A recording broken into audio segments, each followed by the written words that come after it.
when you look at these players from back in the day, right? They are in a part of their lives where I think some of them know the truth, right? I think some of them see 10, 11, 12-year-olds and say, shit, I wasn't moving like that when I was playing. But he should take pride. He was a step to guys like JT, BI, KDS. No, 100%, 100%. Like even just for an example, right? Like Jayson Kidd, I guess to your point, Elijah, a great ball handler. He was just, he always had the ball, but he didn't have a bunch of dribble combo moves. He wasn't that type of a player. You get what I'm saying? Like, not everyone is like a Kyrie Irving or a Steph Curry or a Allen Iverson. You know what I'm saying?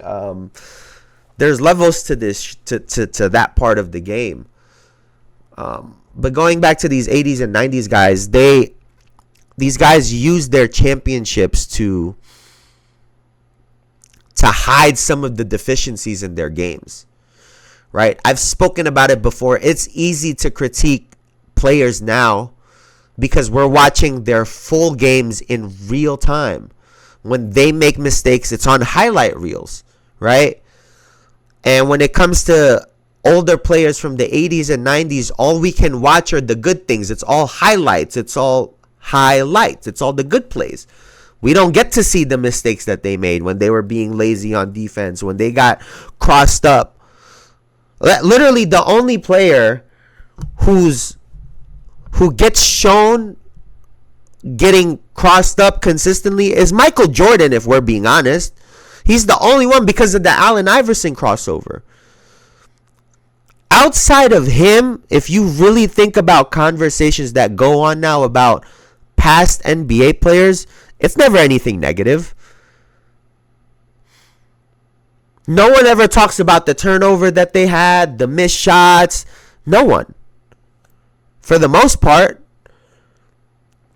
So it's easy to attack the guys now. The other part that I think is really funny is, so it's not okay for Anthony Edwards to say the 90s wasn't skilled. But it's okay for a 90s player to say, I'd score fucking 50 in today's game. I would average 45 in today's game. How is that okay? You saying the same shit. You're saying they're so trash, I would double my points from back in the day. Make it make sense. How is one okay but the other isn't? You see what I'm saying? The hypocrisy. Oh, it's okay for you to say, oh, these motherfuckers trash. They don't know how to play defense. Not without even breaking down the game.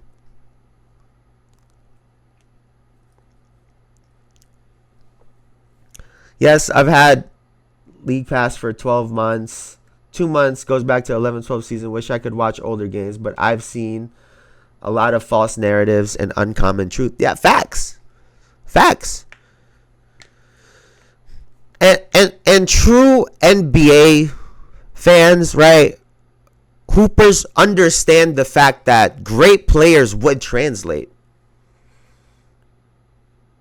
Right?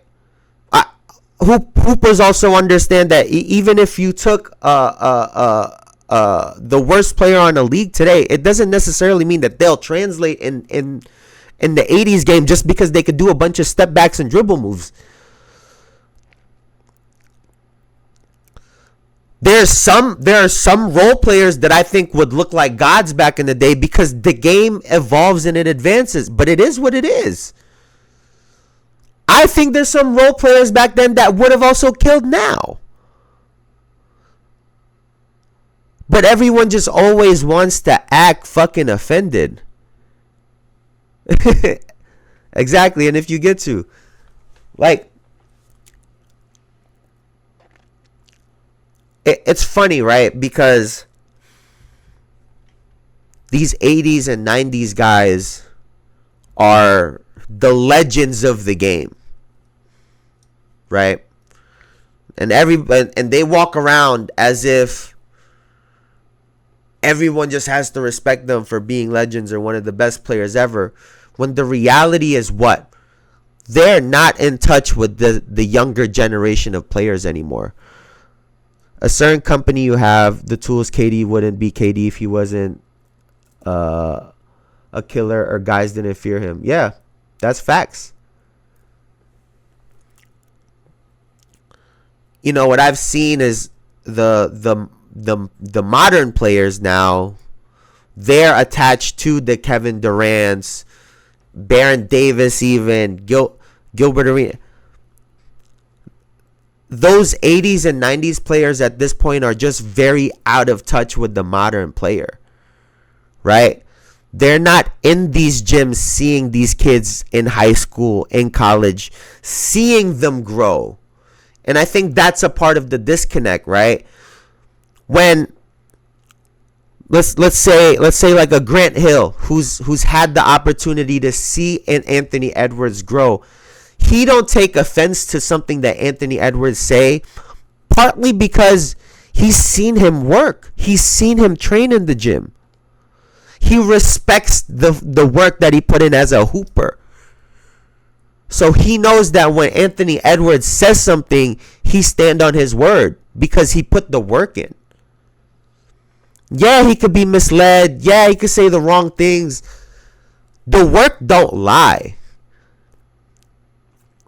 And these 80s and 90s guys who have championships, who are considered legends, they don't realize that in what they're doing, they're discrediting the work that these players put in, whether they're champions or not. And in today's world, I think that we need to start the ability to train, to be consistent, to be disciplined. In a league where all the star players are doing that, yeah, it's hard to win. You see all these guys getting better year in and year out. They deserve credit for that shit still. We don't get to call them champions. That don't mean they're not good or great. But like I said, all these 80s and 90s guys are just on defense, trying to protect their legacies because they feel like it's slipping away. They're seeing these guys and they're saying, oh, fuck it, we can't fuck with these guys. I think that's what the reality of it is.